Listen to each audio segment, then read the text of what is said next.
Welcome, everybody.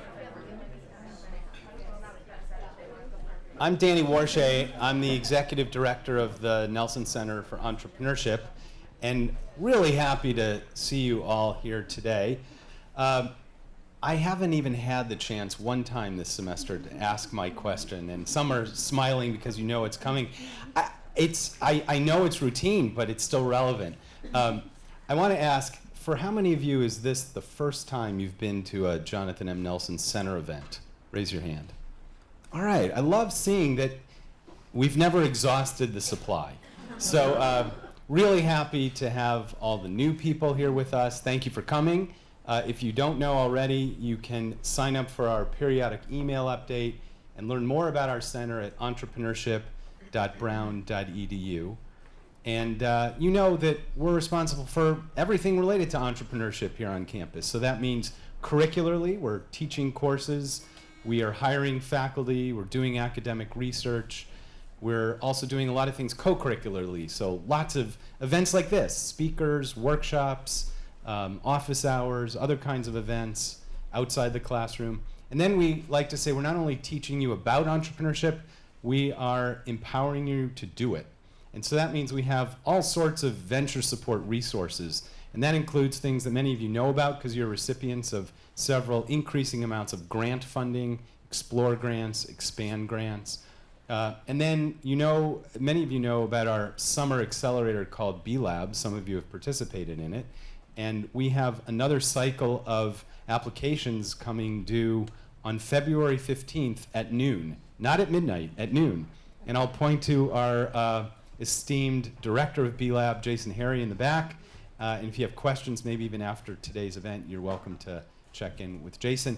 The other really exciting announcement that some of you know about is that two alumni, even alumni of mine, Luke and Neil, founders of Casper, have graciously committed to support a new opportunity of venture support called the Brown Venture Prize. And that, coincidentally, has a deadline also looming of the same February 15th at noon. So you can do both, and I encourage you to consider both. Apply to B-Lab and apply to the Brown Venture Prize. So if you have any questions, insights, curiosities about that, I encourage you to go to our website, entrepreneurship.brown.edu. I'm going to get us started, and I know that many of you have to leave in about 40 minutes, so we're going to be efficient with our time. And if you have to leave, by all means, excuse yourself at 10 to 1. And then if you don't have to leave, maybe we'll stick around in a little cozier environment and see if we can ask Marina and Scott some questions. I'm going to get us started. And first of all, I want to thank Marina and Scott for being with us today. I think it's one of your first times back on campus. Marina, is that right? And happy to have you here. And Scott and I don't know, it feels like we're old colleagues or something because you set a record for the number of times that an alum has come to my 1010 class. Many of you have done the profit logic case, so you know Scott from his generous appearances in class. I think you came like 18 straight semesters or something. I'm not exaggerating. So the only place I can still talk about profit logic. Okay, yes, exactly. I promise you we'll maybe touch on it, but we won't dwell on it. I thought I would get us started by asking you a little bit about thinking back in your time at Brown. You were being nostalgic, I think, and thinking, wow, Brown, it's so cool and so much fun to be here. I reminded you of the bell that's going to ring at 10 to 1. Lots of really good memories. We three are all from the class of 87, and I see Thano over here, also class of 87. So I guess 87ers, we don't know how to leave Brown, but happy to be We here. were told, by the way, the beginning of freshman year, it was the most selective class in the history of Brown. I'm sure no one else has ever been told that. Yeah, exactly. I think it was true in our case. But so Marina, you have such a prototypical, in some ways, Brown interdisciplinary background. You studied music, you studied math, and then you went on and did a graduate degree in engineering. Nobody in this room would find that at all unusual. And then you pivoted to becoming an entrepreneur very early in your career. Can you think back about what might even have motivated your interest in those fields at Brown? What were those interests? Yeah, so I was actually just with a mutual friend of ours last night, and she said, yeah, you've changed over the years. back at Brown, you didn't really have a plan, did you? And I was like, no, I didn't have a plan. I loved math and I loved music. I mean, those were my two passions. I felt so sorry for my friends who didn't know what they loved. Like, I knew what I loved. That's all I wanted to do. And there was no plan. It didn't matter. Like, I was just going to pursue what I loved, and it would all sort itself out in the end. And then the question was after. So that, then things changed a little. And so then I decided I wanted to try business, but that I might always go back to math. And you didn't have any prior experience in business. There was no such thing as BEO or studying business here. No, I didn't study any business here. But my dad was an entrepreneur, and so I was raised with that ethos. And so in my mind, like that family dinners, I always said, "Oh, I'm going to do a startup." And so it felt natural, but not from the classroom, from your upbringing and from being around family. Yeah. First of all, I love hearing, and maybe students will either love hearing or find it scary that you were so successful, have been so successful without a plan. Because I see so many of my students who worry now about, I'm not sure what I'm going to be doing next year or in 3 years. And I think maybe it was more typical for people in our era to be improvisational. And I love what you say in terms of pursuing your passion. That's a lot of what I help my students to think about, even to imagine, to do some self-assessment to find even what that passion is. It sounds like you kind of knew it initially pretty clearly. Yep. And that was your measure of what you should be focusing on, something for which you had passion. You didn't think too much beyond that. I say, Exactly. don't play the chess game of life 5 moves ahead. Just think about it maybe in the current moment and 1 move ahead. And you did that. Exactly. Yeah, and how might you think back to when you were on campus long before you started coming back to class?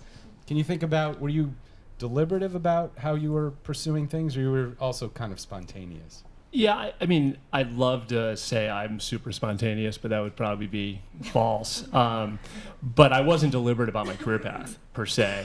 I mean, my biggest passion when I was here was playing tennis. And I was nowhere near good enough to do that and make money at it, unfortunately. So I had to get a job. And my brother worked at IBM, and he was 2 years older than me. And my dad thought IBM was a great place to work because one of his early bosses had worked at IBM. So I went back to Chicago, where I'm from, and worked for IBM. And it turns out that I went to work in sales, and they, in that era, had an incredible sales training program. And the bulk of which was less about formal training and more about just putting you in the field and making you sell.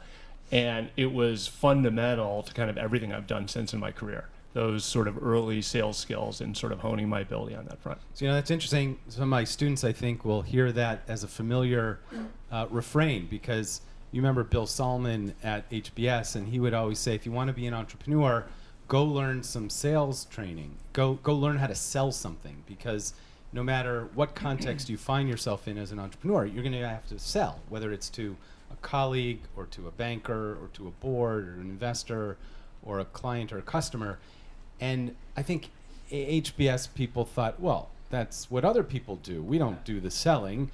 And yet it was so critical for you to learn that and to master that. Sounds like I would argue that selling is important no matter what you do. Okay. Any career path. Yeah. I think selling is probably the number one skill you need, because you have to sell your ideas, you have to sell yourself, you have to sell your team, you have to sell your business. Like in any dimension, no matter what you're doing, you kind of need to sell. And did you two have any formal sales training, or did you learn? Yeah, I worked at Chase Manhattan Bank, very similar 1-year training program. So you got some on-the-job training, and then you were able to reapply that in some entrepreneurial contexts and maybe other contexts. Yeah, so I'm glad that came up naturally, because sometimes my students hear it, but they don't quite believe it, and then they realize, oh, I should have gotten some sales training. Help us understand a little bit about where the 3D printing opportunity came from, because now we take 3D printing for granted, but to think back as long ago as that was, wow, it must have been like, space age and hard to explain to people. So having gone through a few pivots, so I had this idea that I wanted to do a startup and I was going to do it off my work at MIT, but that wasn't really viable. And so anyway, I had a couple pivots along the way.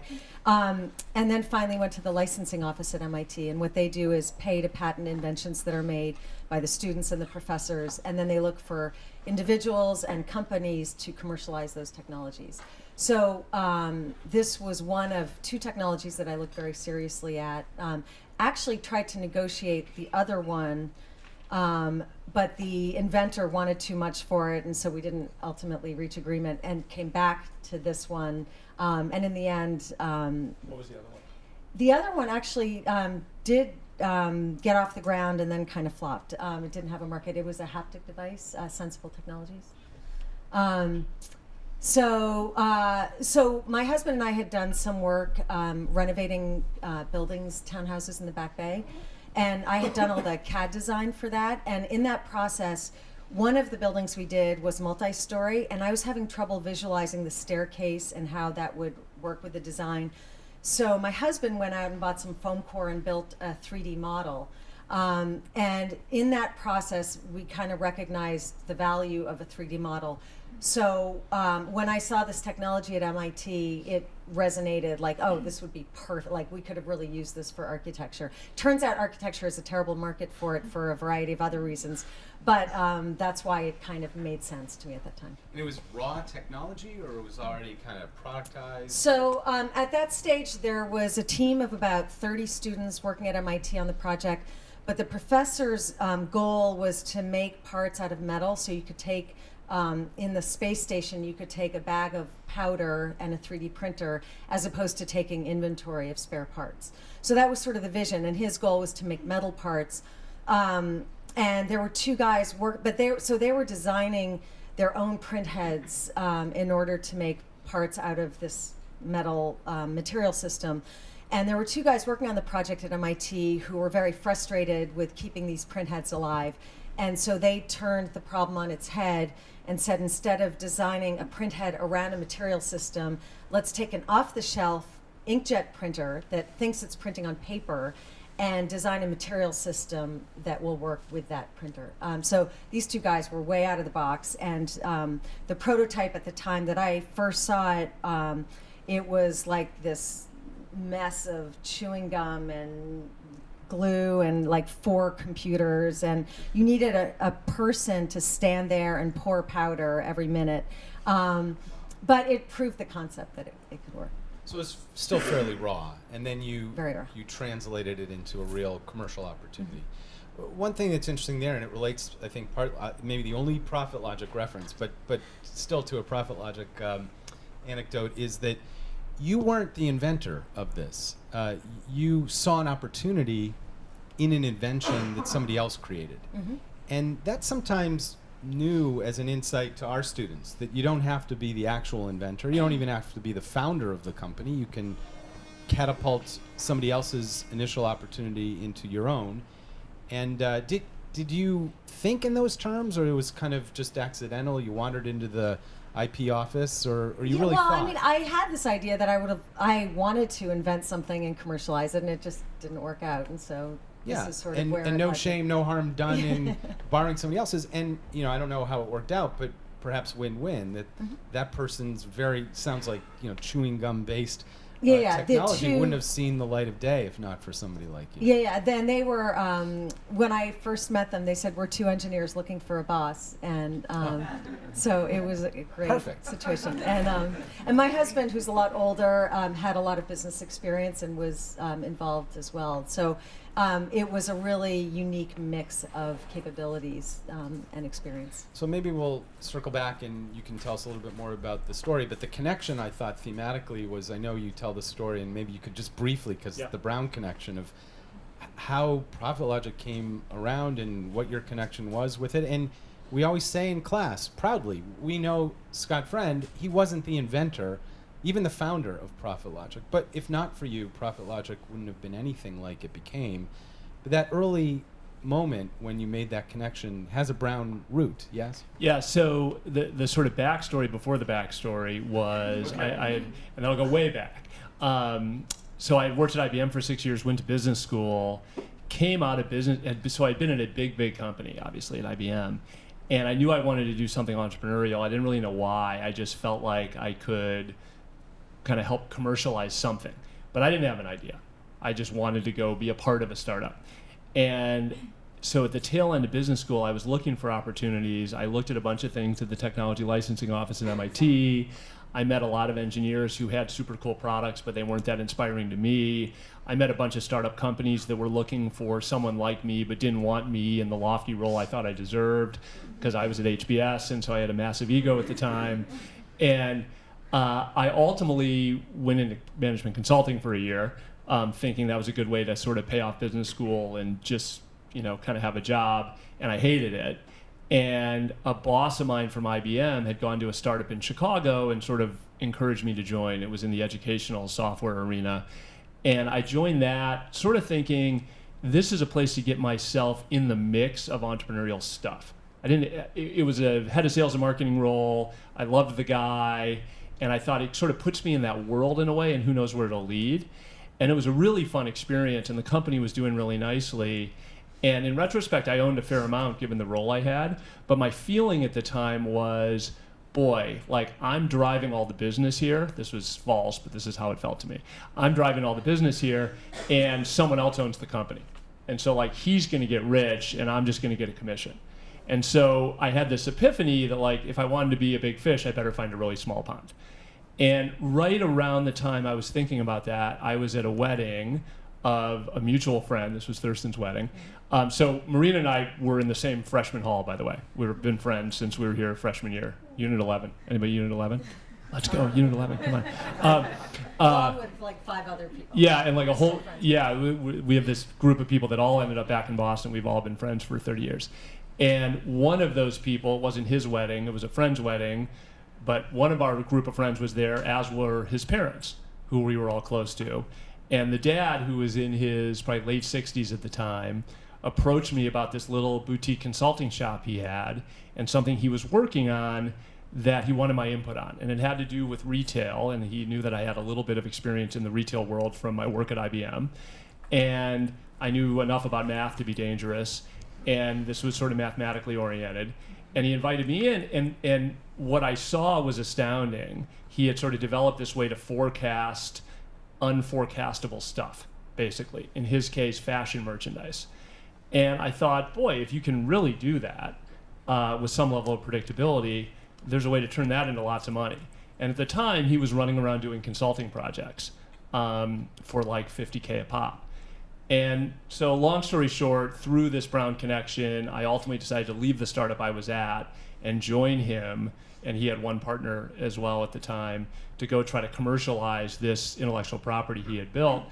And it was a lot of fun because a little like Marina's situation, there was this huge complementarity of skills. Like this guy and his partner were like all math all the time, and they could not sell their way out of a paper bag. And like truly my biggest innovation in the first few years was calling people who they would otherwise do something for $50K for and just adding a zero. Because the value, I would just call someone here instead of here, and I would say it's $500K, not $50K, and they would say yes. And so, but that was a big value add to this group of people who otherwise weren't picking up the phone and calling anybody. And there's this great story, should I tell this? There's a great story, this is real, that sort of characterizes the environment at the time. So I walk in like day one on the job. And by the way, this is sort of a fraught situation because I am going to work with the father of truly one of my best friends in the whole world. And this father has this like profitable small consulting shop that he's been running for 10 years, very happily. And my idea is to turn it into a wildly unprofitable software company as quickly as possible, which might go to zero, right? But it was a chance to turn it into something big. But I didn't really understand the state of affairs in the company. And so I walk in the door sort of day one, and I sit down with this gentleman and his partner. I'm like, so what have you actually done from a sales and marketing standpoint? Like, what's the baseline here? And Michael Levy's his name. Michael opens a drawer, and he pulls out this huge stack of postcards.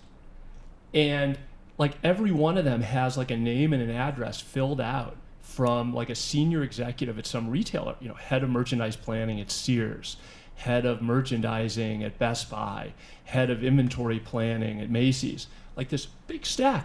I'm like, what are these? Where are these from? He said, well, we have these mailers we send out. And he pulls out another drawer, and there's this like 8.5 by 11 mailer that talks about all this geeky math stuff that they can do. And I'm like, well, what do you do with those? He goes, well, we have this list. And he pulls out this list of like everyone in the retail world. And he goes, we send these out every quarter. And I'm like, okay, that's pretty smart. Like, and then what happens? He goes, well, if you look, and on the 8.5 by 11 mailer, there was like a little dotted line. Like, none of you guys are old enough to remember, but like cereal boxes used to have like things you could cut out and send in and get prizes. There's like a dotted line where if you cut out the postcard shaped thing, like take the time to cut it out, fill out your information and put a stamp on it and send it back, they might call you, right, and follow up. And so all these people had responded, taken all the time to respond, and sent back these postcards saying, yes, we'd love more information. I'm like, this is unbelievable. What did they say when you called them? And he said, well, we haven't called them. I'm like, what do you mean you haven't called them? And he takes the stack. He's sort of this curmudgeon-y guy in his late 60s, now in his late 80s.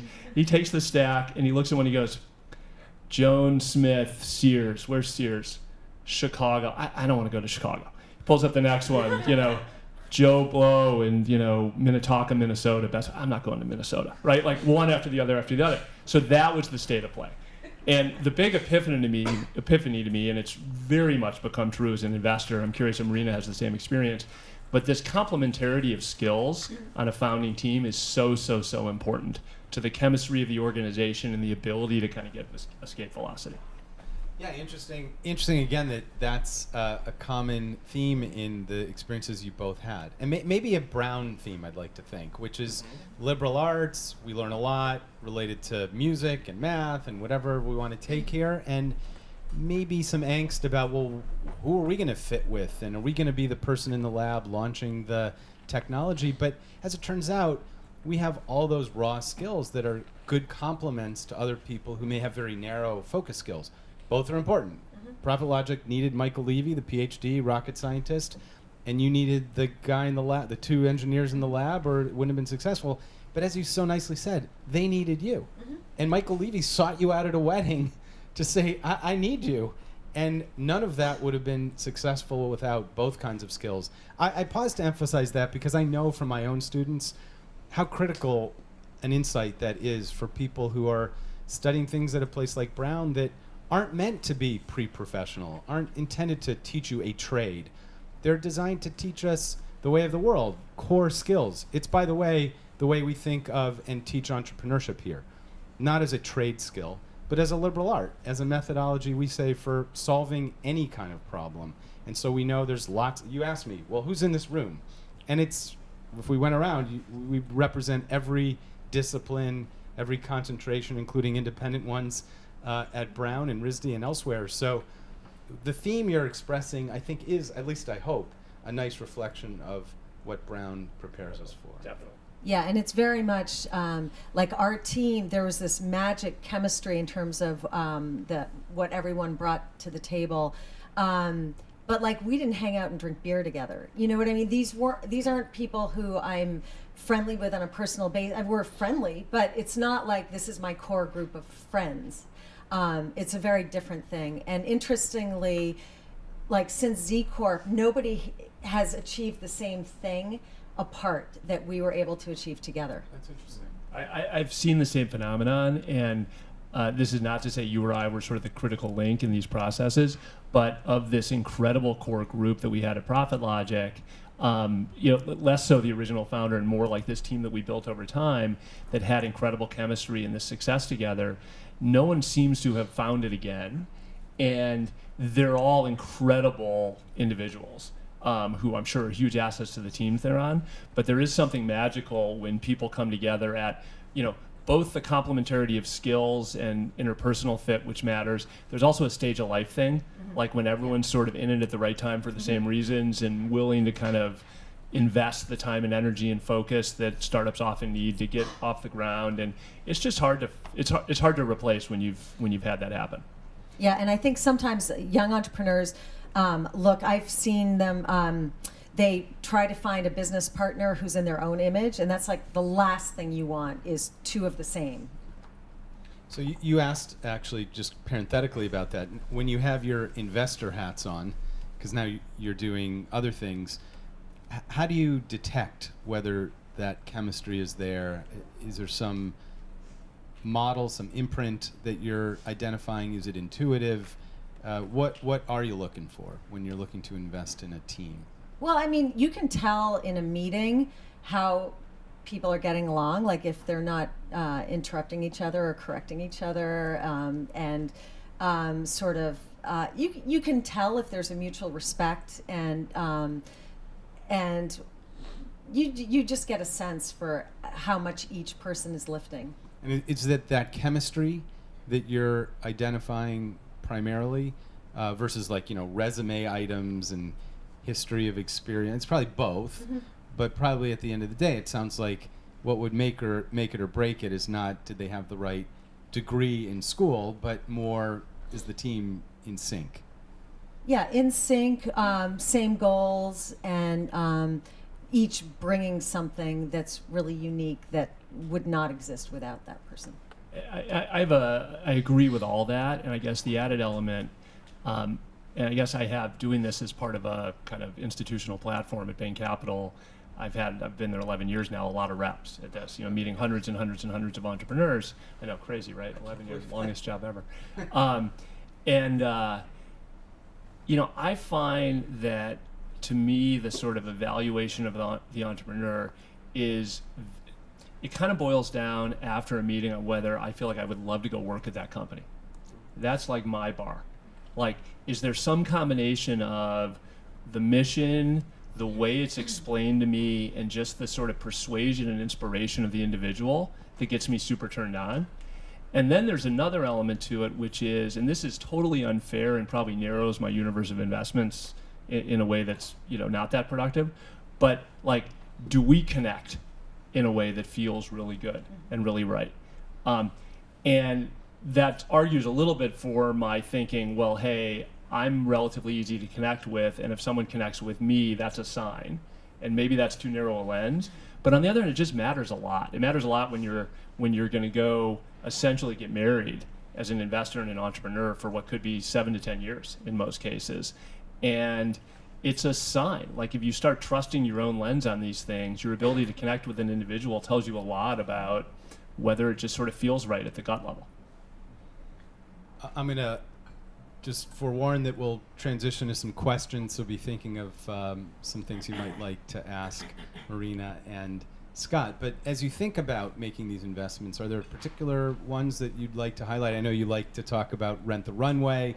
I don't know if there's ones you want to talk about. It could be about any topic, related to team. It could be other things. Any things you want to highlight? So I found I am not all that. I have done some angel investing. I'm not particularly good at it, and I don't enjoy it that much. I think I'm more. I really like to get my hands dirty a little more, and I don't have the resources Scott has to have people do research and stuff like that. So I've shifted actually my my activities more toward actively helping startups, and then towards startups in Greece. So my heritage is Greek, and there's a whole startup community getting off the ground in Greece. So that's been really, really fun to kind of, because there's so much leverage there. Like, there are a couple companies now raising their Series A, and so with a couple of emails, I can make introductions so easy for me and adds value to them. And you go to Greece and you're active in the community? Very active, there? yeah. Oh, that's great. And how about you, Scott? It doesn't have to be Rent the Runway. Yeah, no. I mean, I think what's maybe more instructive is kind of my learning in sort of moving from being an entrepreneur and operator to an investor.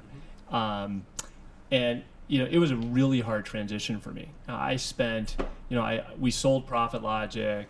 I spent a year at Oracle, who bought the company, and it was a little bit of a victory lap year. I didn't have to work that hard relative to what I had been doing. It was fun.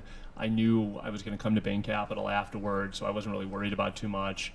And I felt like I was like the most knowledgeable person in the universe about this incredibly narrow little thing that most people didn't care about, but in my little world, it mattered a lot.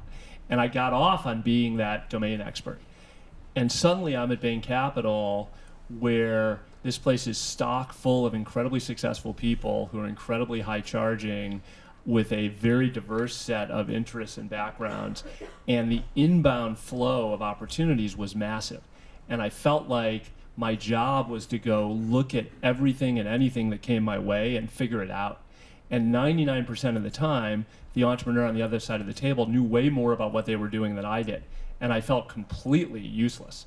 Like, how am I supposed to add value to this person, let alone, kind of like I felt all morning this morning, actually. For those of you that spend time with me and Marina, let alone make a good judgment as an investor. And I used to come home every night and tell my wife, like, boy, I've never felt dumber or poorer than walking around the halls of Bain Capital. It's crazy. Like, how did I fall off this cliff so fast? And I thought I was a hitter, and I'm just not. And what I realized was that I had to narrow my universe dramatically. And when I started focusing on the handful of things that I actually knew a fair amount about, either because I had built a business like this before, or it was in a domain, in my case, the commerce universe, where I had a lot of relationships and a lot of contacts and knew a fair amount, then I could have more fun because I felt like I could add value immediately, and I could do a better job evaluating whether the opportunity would be interesting. So the net result is 11 years later, my entire portfolio, some is direct-to-consumer stuff, some is B2B stuff, sort of like 70-30 B2B, it is all related to the commerce universe. I really don't do anything that isn't commerce related. And that's been, in the world of Amazon taking over the universe, it's been a really interesting place to play because there's so much disruption happening in that ecosystem and so many fantastic startups trying to compete. Let's transition to what's on your mind, and we can weave in additional questions, or you can speak about other things. I see, Aaron, your eyebrows were raised when I talked about questions. Let's do a fundraising contest. I had a question which may only be interesting for 1/4 of the audience, but as a senior, you both went to grad school. Could you talk about the impetus for that decision, how it helped, what were the balancing factors? And you spent time at IBM before going into HBS, so any advice on whether that was valuable, or would you do it again if you could go back? Yeah, so as opposed to my time at Brown, my graduate school experience was entirely different. I had gotten a 1-year training program at Chase, so I felt like I had the business understanding under my belt. So I didn't want to go and get an MBA because I felt like I wasn't looking for the paper. I had spent time working in some companies, technology businesses, where my science background was really glaring, how lacking it was. So I studied math and music at Brown, but as you all know, that doesn't say anything to my science background. I didn't take a single science class at Brown. I hated science. But imaginary numbers, you totally rock at that. Oh yeah, when we're talking n dimensions, as long as n was greater than 3, I was totally with it. Anyway, what became really evident was that if I wanted to be an entrepreneur of a technology business, which was in my mind, I needed to be able to speak the language. So I have to be the only person who's ever applied to MIT saying, I don't want to be an engineer. That's not my goal. I don't want a PhD. I want a master's because I want to be able to manage engineers, speak their language, and not be sort of fooled by them, or just be able to be able to manage them. And I was on a mission to get in and out as fast as I could and get some understanding. And it was a really, really rough experience. It was really tough. Luckily, the math from Brown helped a tremendous amount, and that's the only reason I was able to go to MIT. But it opened my eyes to this whole world that I didn't know before, and it totally changed my perspective just in life in general. I started seeing science that I hadn't seen before. And it allowed me to speak the language. So it gave me exactly what I was looking for. And much more importantly, that I didn't recognize at the time, provided a network. So if you live in Boston and you're in technology from MIT, the network is astounding. I mean, what's so funny and so ironic, when I went to Brown, I loved Brown. I had such a connection and with our group of friends.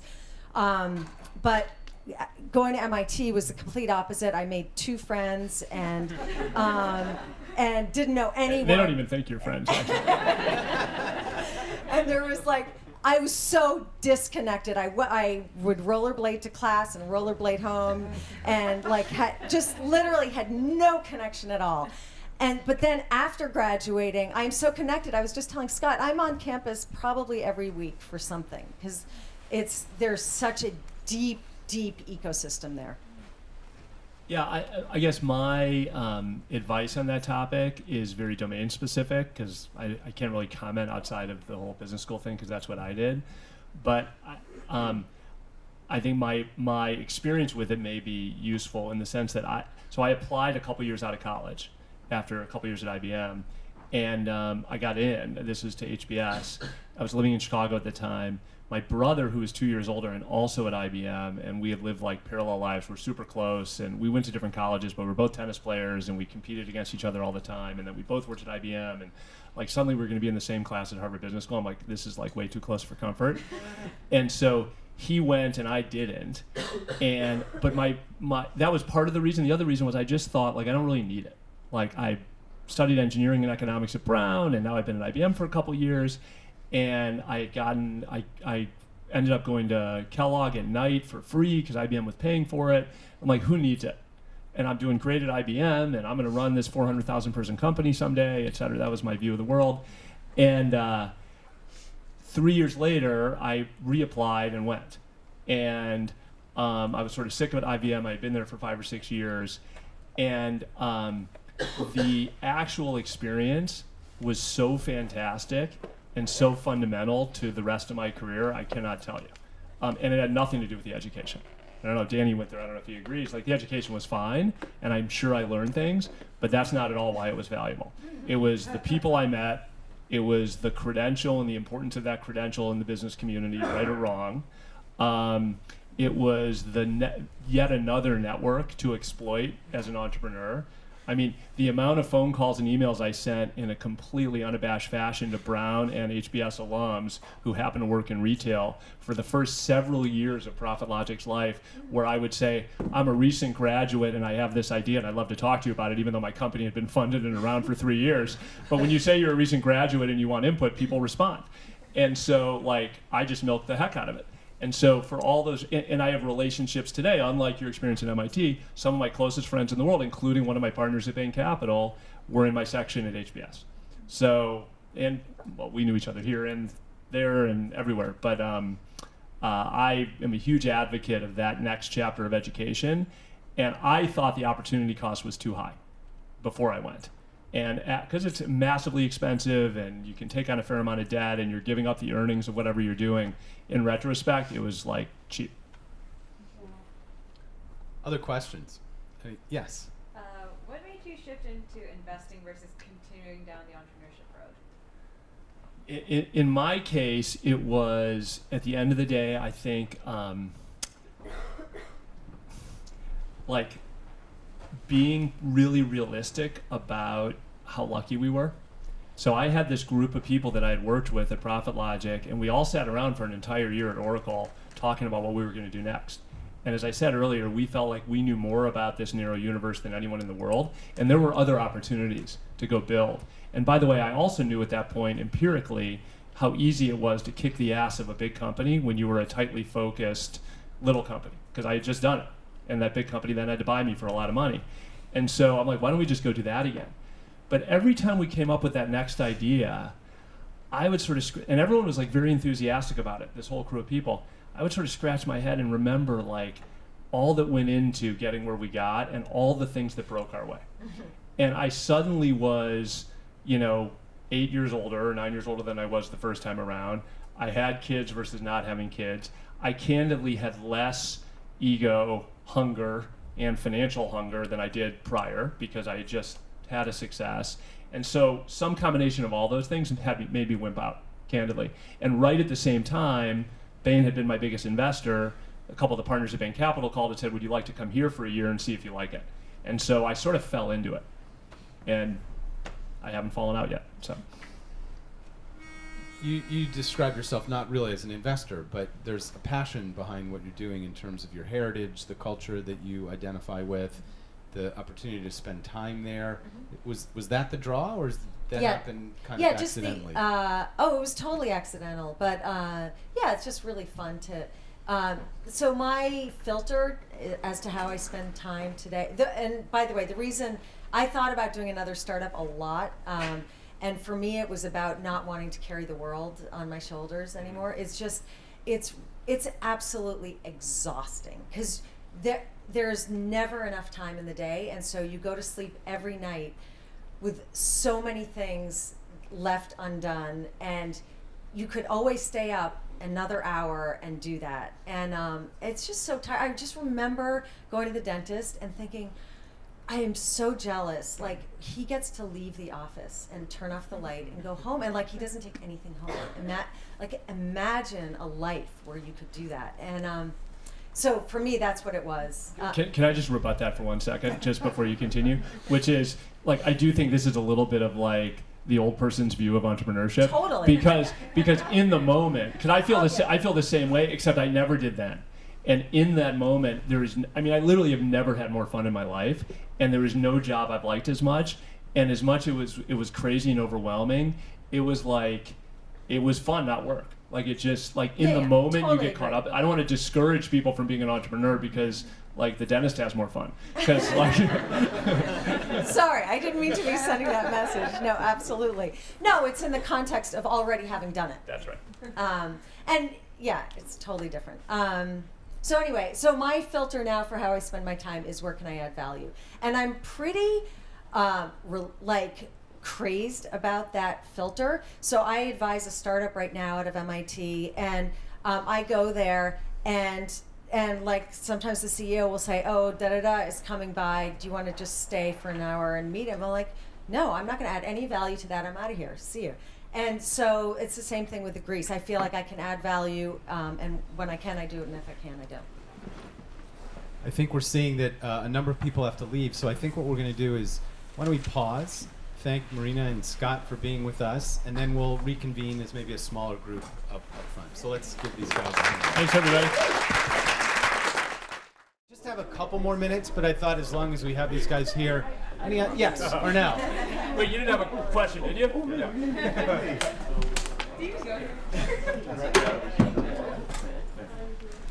How would you say the primordial genesis of the entrepreneurial process has changed and evolved since you first started and the way things are happening today? Wow. I mean, I have a view, and we can both answer that, I think. I don't know how primordial it is, but I will say that certainly in the 20 years, we started Profit Logic in 98. I think we both started our companies around the same time, right? 94. Okay, so mine was way faster. The amount of money it takes to build a technology company is so much less than it used to be. And the access to capital for kind of early stage opportunities is so much greater than it used to be. And so the combination is fantastic. Like the seed ecosystem is better than it's ever been, and AWS, despite the evil giant, is an unbelievable thing for startups. And the combo's great. Like, anyone, $50,000, you can go run for a year and start a company. So I think it's never been better, and as a result, I think it's a great time to be an investor, because there are so many entrepreneurs of so many types that are willing to take the plunge because the bar has been lowered. Now that said, and this, I'm not saying this gratuitously to dovetail with your world, but the bar has been lowered, but not for all, and not in an equitable way. And that is sometimes race related, that is sometimes gender related, it's sometimes socioeconomic related. But there are a lot of interesting initiatives, I think, to lower the bar for all that are making a big difference, because there's entrepreneurial capability in so many communities that today it's affordable to do it, but they haven't had the access that a lot of us benefit from. And you work with a group that does some of that in Boston, right? Yeah, I mean, I'm part of a nonprofit called Build in Boston, which actually uses principles of entrepreneurship to help kids in really crappy schools stay in school. It's a little more of a hook, like, hey, you're going to make money and build a business. It's not like going to school, but in reality, they're learning and all that good stuff. And our center's really proud to be affiliated with and supportive of and collaborative with Arnell's group, Intracity Geeks. We also work with a group here in Rhode Island called Practico Innovation. And I think it's a really important point. I appreciate you making it. Marina. Do you have a view on this? Yes, so I totally agree. And I've spent time with, through MIT Enterprise Forum, in a lot of places around the world. And I think the other thing that I would add is that there is a revolution taking place in terms of entrepreneurship because the bar has lowered everywhere. And now you can access, so if you're an engineer in Greece, you can actually do software projects for somebody anywhere. Yeah. And so this has really changed the dynamic everywhere. And so I think in addition to having more access to capital and everything, it's also just different in that you can say, I'm an entrepreneur, and people know what that word means. Whereas in 1994, I remember just so many details of my life where people were like, huh? Like, what? And like, they just didn't get it. Yes. So speaking of that, like, huh and what, so you started working in like kind of the dawn of 3D printing, and you were working with like a mathematical modeling of like forecasting. So I guess, like, do you guys have any like principles for trying to, like, when or just from your investor experience, when someone has a kind of complex or very specific idea, like explaining that and pitching that in ways that kind of like people who not have that specialized knowledge can understand?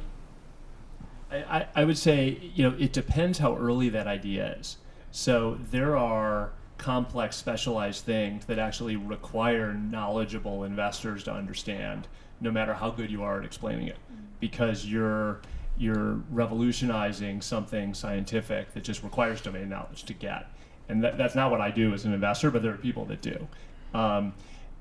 If it is at a point where it is sort of potentially commercializable, simple matters, right? Like, I hate to say it, you teach this, but like sometimes entrepreneurs don't talk about how the economics of the business works, and some do. Sometimes entrepreneurs don't talk about what the real benefit is to the customer. Some do. Like, those basic things, if you haven't taken Danny's class, do, because you'll learn these things, are really fundamental to convincing people like us to invest. Like, if I have to try too hard in a meeting to understand, even if I'm like kind of intrigued and excited about the idea, I walk away and think, how likely is this guy going to be, or this woman going to be able to convince someone to go work for her, or convince an investor to invest, or convince a customer, if like it's brain surgery for me to figure it out. So simplicity matters. Yeah, maybe one last question. This one's for Scott. You spoke a little about Amazon, and I know you do a lot of, looking at the commerce space. What do you think it takes to succeed in commerce in kind of a post-Amazon world? Well, when we get to a post-Amazon world, let me know. Yeah. So I had the benefit of being an early investor in Jet. So I saw one kind of Amazon competitor compete effectively and win to a point until they got bought. They're an anomaly. So one way you can compete is to be able to raise a couple $1 billion and pump it into marketing and build a brand quickly and have a little bit of a better mousetrap. But I think the real way that people are competing successfully with Amazon today is in an incredibly narrow focused way. It's hard to build any sort of commodity-oriented product of any type, whether that's technology at this point or commerce, and compete with the scale of Amazon. But it's very easy to build high-touch, high-value, unique product direct to consumer and build a following. All I would say about that is I think many of the really interesting direct to consumer businesses that have been launched over the last 10 years shouldn't raise venture money, and most have. And those are not going to be pretty outcomes for many of the people involved, even though those brands often are really terrific brands. But they don't have the characteristics of typical venture investments, and I think that creates weird incentives for those companies. Any last parting words in terms of entrepreneurship on campus, or maybe even are you open to hearing from Brown students, because you said you shamelessly reached out to some people who are in your shoes now. Always happy to hear from Brown students, and so impressed by everything that's happening here. And I say go for it. Like, it's you only have one opportunity to be young, and you've got nothing to lose. And even if your startup doesn't work out, the skills that you learn in doing it are invaluable and make you extremely valuable to an employer. Yeah, as it relates to business school, like the number of applications they're going to get from people in investment banking and consulting versus entrepreneurs, you have a unique advantage of what you did for the prior 3 or 4 years was go try to start a company. I agree with everything Marina said. I am, as Danny knows, like more than happy to talk to any and all of you if I can help. I would say Brown's an incredible network of alums, and depending on what you're doing, there's probably someone out there who actually knows something about what you're trying to do and can be helpful. So try to stalk people on LinkedIn and figure out who that person is, because he or she probably exists. But if you're doing something in an area where I have some expertise and could help, I would love to hear from you. And I know that these guys are serious about that, because through the years I've seen them be receptive and generous with people, especially through Brown, who've reached out to them. I'll thank you again, because you are real generous to be here today. Your plates are Fun to very be here. full, Thank you and I guys really for appreciate coming. it. Hope you'll Thank come you. back. Hope you'll meet with students some more. Thank you all for coming as well. And don't forget, our website is entrepreneurship.brown.edu. See you at our next one.